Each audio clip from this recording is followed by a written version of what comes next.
Hello po sa inyong lahat mga ka-crypto. Ako po si Pinoy Crypto Trader at sa video na ito ay atin pong pag-uusapan ang tungkol sa balitang ito kay Binance kung saan ay siya po ay magdi-delist ng 17 tokens. Yan, 17 mga tokens yan, sa kanyang liquidity pools. At kasama po rito ang ating paboritong si Shiba Inu. Kaya yan, bago po tayo magpatuloy, ay nais ko po munang bigyang linaw ang aking disclaimer kung saan ang nilalaman po ng video na ito ay hindi po ito isang financial advice. For education and information purposes lamang po ang layunin nito. Maliban po dito ay nais ko na rin pong magbigay babala na wala pong kahit anumang group chat ang Pinoy Crypto Trader. Yan mga ka-crypto, ang sabi po rito ay the leading centralized crypto trading platform Binance is embarking on a significant move that impacts prominent cryptocurrencies in its liquidity pool. Ayan. Si Binance po ang tinaguriang leading na centralized crypto trading platform. Siya ang nangunguna. Yan, siya yung pag sinabi nating leading ay pinakamaganda. Yan, maayos yung kanilang mga serbisyo pagdating sa crypto trading. Ayan, kilalang kilala lahat po ng mga crypto traders ay ayan, kilalang kilala si Binance. At ayan, sila po ay naghahanda ayan, sa isang tinatawag po nilang significant move. Kung pag sinabi po natin significant move ay isang malaking kilos or sila ay meron silang gagawing isang malaking hakbang or aksyon. Yan, na ito ay magkakaroon ng impact or maaapektuhan ang mga prominent cryptocurrencies. Kung pag sinabi nating mga prominent cryptocurrencies ay ito yung mga malalaki at mga kilalang mga crypto. Yan, kaya kasama na po dyan si Shiba Inu. Yan, at ito po ay mangyayari sa kanilang liquidity pool. Yan.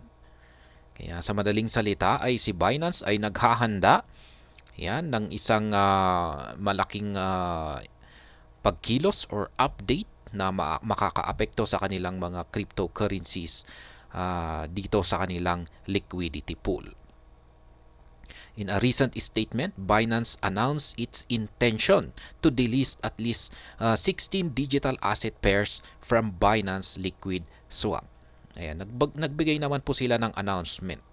Hindi po nila ito basta-basta gagawin ng biglaan na lamang nang hindi nila ipinagbibigay alam sa kanilang mga users.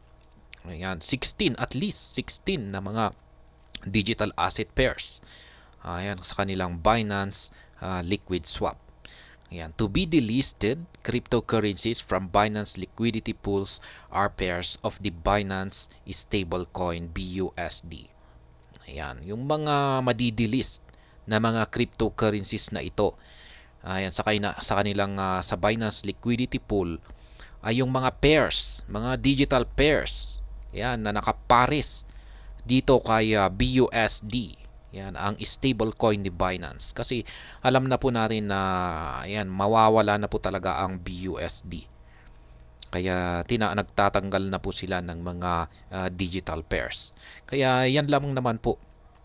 Kaya kung pag hindi naman po tayo gumagamit ng BUSD, kung pag yung ginagamit naman po natin ay si USDT, ayan, USDT ay ayan, hindi naman po tayo maaapektuhan dito sa gagawing isasagawa ni Binance dito na kanilang dito sa kanilang liquid pool. Ayan, liquidity pool. Ayan, yung mga gumagamit lamang kasi ayan, yung mga gumagamit lamang ng BUSD.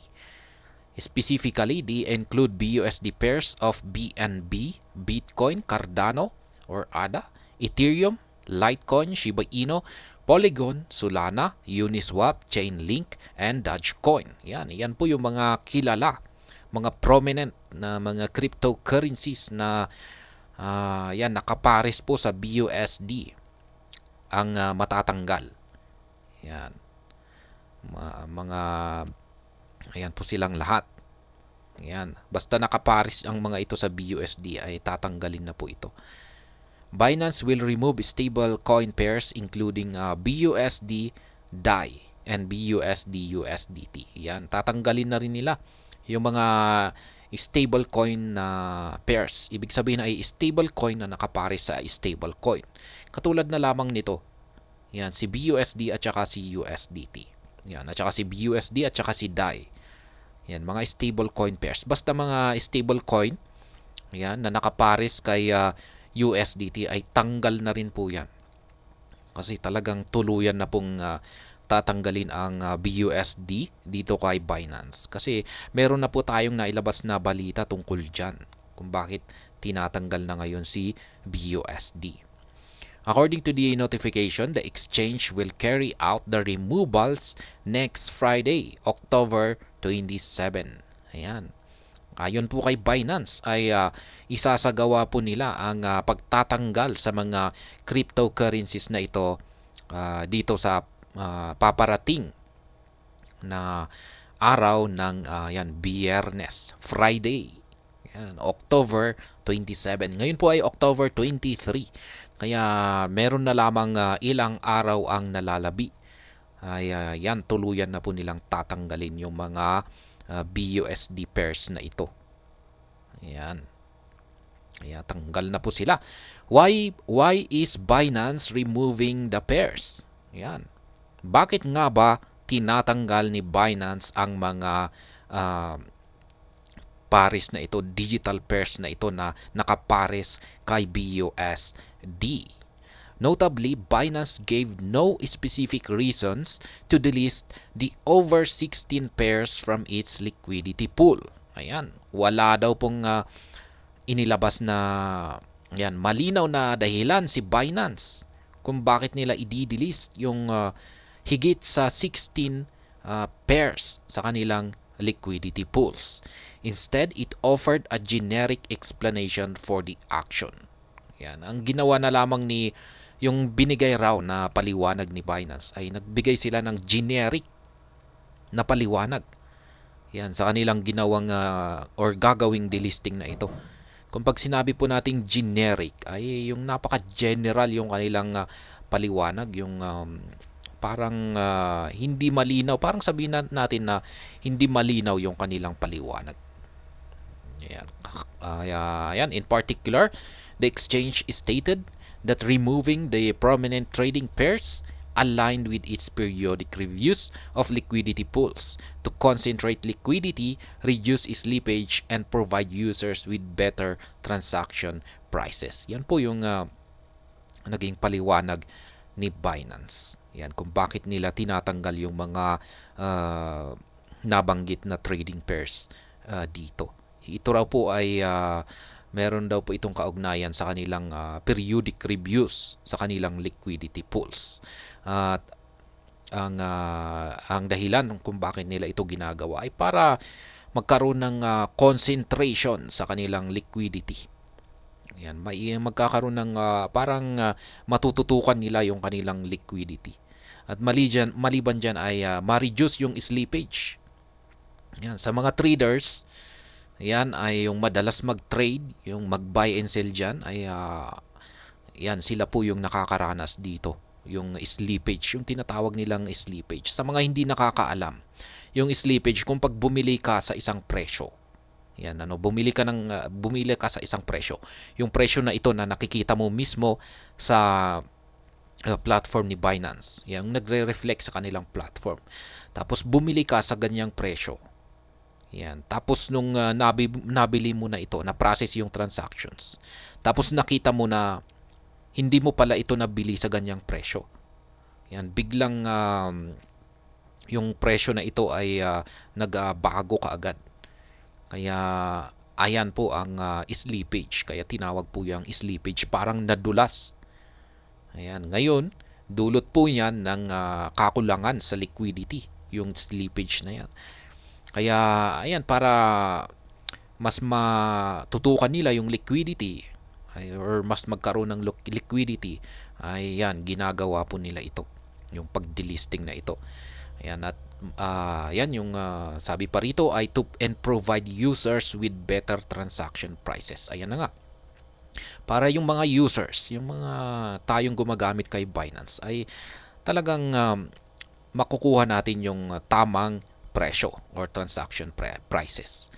Yan, kasi maiiwasan natin yung slippage. Gaya nga ng sinabi ko kasi kanina. Ayan, ay kung hindi po maganda sa ating karanasan or sa ating experience kung pag bumibili tayo sa ganitong presyo, tapos kung pag na-execute ito ay ibang presyo na pala yung biglang nagbago kaagad yung presyo at ibang presyo natin nabili yung ating yung digital asset na gusto nating bilhin or ibenta sa isang presyo. Kaya yan, ngayon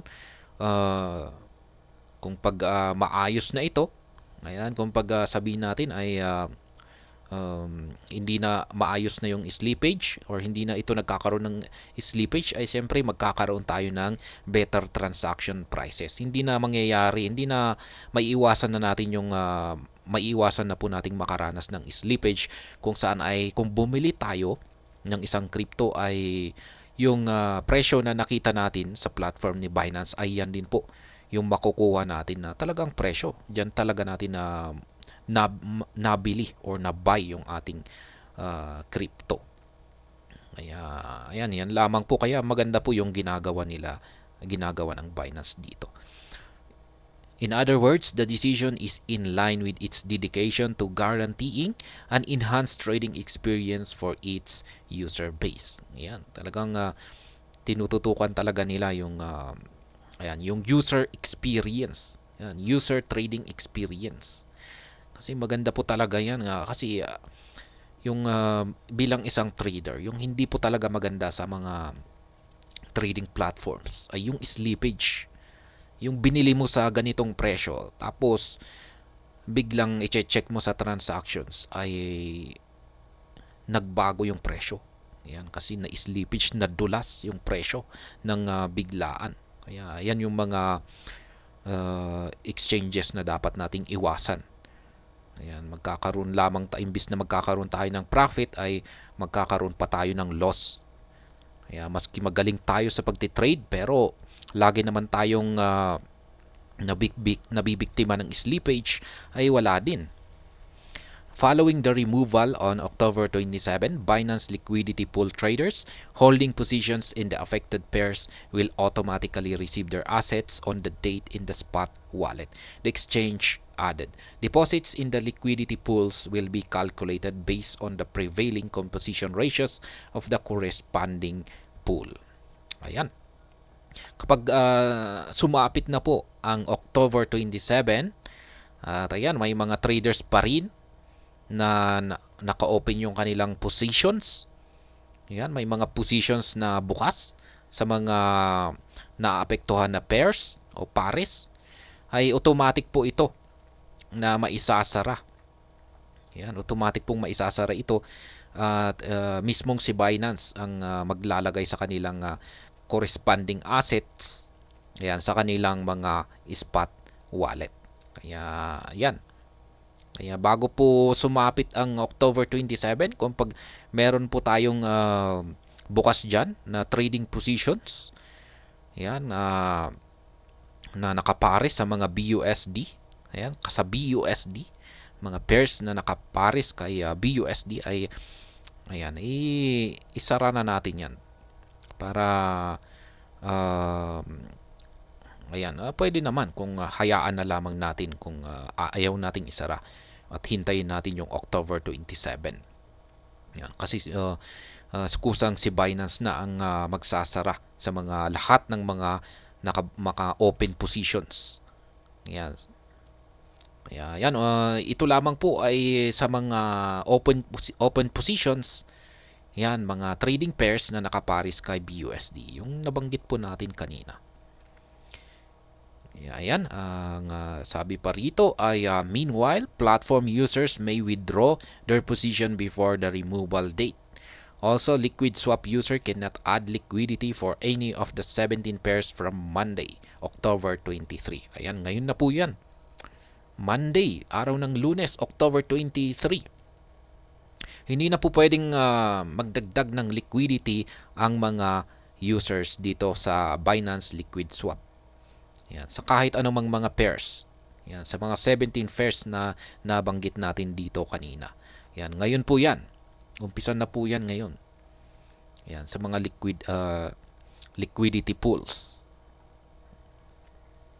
Ayan, platform may withdraw their position before the removal date. Ayan, yung dito po pala, ayan, yung liquidity pool po pala ito. Hindi sa trading, hindi sa exchange, hindi po ito sa exchange na platform. Yung liquidity pools, yung nagpro-provide po tayo, yung parang staking rin po ito. Yan, mayroon po tayong nakukuhang rewards. Yan, sa pagpo-provide ng liquidity. Ayan, kusa pong maisasara yan at mailalagay sa ating mga spot wallets. Kaya, ayan, wag na po tayong magtaka kung pag biglang nawala yung ating ayan, sa yung mga pairs natin, ayan, nakapare sa BUSD ay yan, kasi meron po sa atin, marami po sa atin dito ang nagli-liquid swap. Ayan, furthermore, Binance clarified that deleting those digital assets from Binance Liquid Swap will not impact their trading on Binance Spot. Ayan, wala pong epekto yung mga digital assets yan na kasali dito sa liquid swap. Ayan, walang epekto ito sa Binance Spot. Yan, yung mga tradings natin sa spot market. Yan, kasi tatanggalin lamang po. Ayan, yung mga nakapares. Pero nandyan pa rin po sila. Ayan, removing well-known tokens such as Shiba Inu, Bitcoin, and Ethereum from the Binance Liquid Swap will impact users' trading experience. Yet, it is worth emphasizing that D2B removed pairs will remain tradable on the Binance spot market. Ayan, mananatiling nandyan pa rin sina Shiba Inu, Bitcoin, at saka Ethereum, at saka yung mga iba pang mga nabanggit dito kanina. Ayan, si Solana, ayan, nandyan pa rin po sila. Available pa rin po sila na i-trade sa spot market. Ayan. Yung talagang matatanggal lamang dito ay yung pairs. Naka-pairs kay BUSD. Ayan. Trading pairs po. May pagkakaiba po ang yan, yung token lamang at saka yung trading pairs. Kasi yung trading pairs ay yan, ganyan po siya, may kapares. Ayan, ganyan po pag sinabi nating trading pairs. At dito po yan lamang sa liquidity pools. Yan, iba po. Yan, ibang platform yung liquidity pool. Yan, at saka yung spot market. Yan, Binance Liquid Swap. Sa mga nakakaalam dyan ay yung Binance Liquid Swap ay maganda po yung passive income na binibigay nito. Yung Binance Liquid Swap. Yan, yung nagpro-provide lamang po tayo ng liquidity. Yan, para yan, sa pagpro-provide nga natin ng liquidity dito sa exchange ni Binance ay para ma-prevent yung slippage. Yan, kung mas maraming mga nagpro-provide ng liquidity, yan, nagpro-provide ng dito sa liquid swap, ay yan, mas maiiwasan natin yung slippage. Kaya mahalaga po talaga. At ayan, ang maganda dyan ay may nakukuha po na reward yung mga nagpro-provide ng liquidity. Kaya passive income po yan. Yan, parang staking na rin yung itong Binance Liquid Swap. Pero may risk po yan, yung tinatawag nilang impermanent loss. Kaya ayan, kung gusto po nating pasukin yung Binance Liquid Swap na yan, ay ayan, kailangan po nating mag-research yung lalong-lalo na sa mga risk na involved dito. Pero yan, yung pinakamatinding risk na involved po nito ay yung tinatawag nilang impermanent loss. Kaya yan, i-search po natin yan. Pero ayan, masasabi kong maganda po talaga ang yan, yung pag-i-invest dito sa liquidity pools ni Binance. At ayan, hanggang dito na lamang po tayo sa video na ito. Sana po ay inyong nagustuhan ang aking paliwanag dito. Kung inyo po itong nagustuhan ay pakiclick lamang po ang like button nito. Para naman po sa mga bago lamang dito, kayo po ay aking inaanyayahan para mag-subscribe. Pakiclick na rin po ang bell icon nito dahil ito po ang siyang magsisilbing notification nito sa mga bago kong videos na akin pong ina-upload sa aking YouTube channel na ito. Marami pong salamat sa panonood. Ingat po tayo lagi at God bless po sa ating lahat.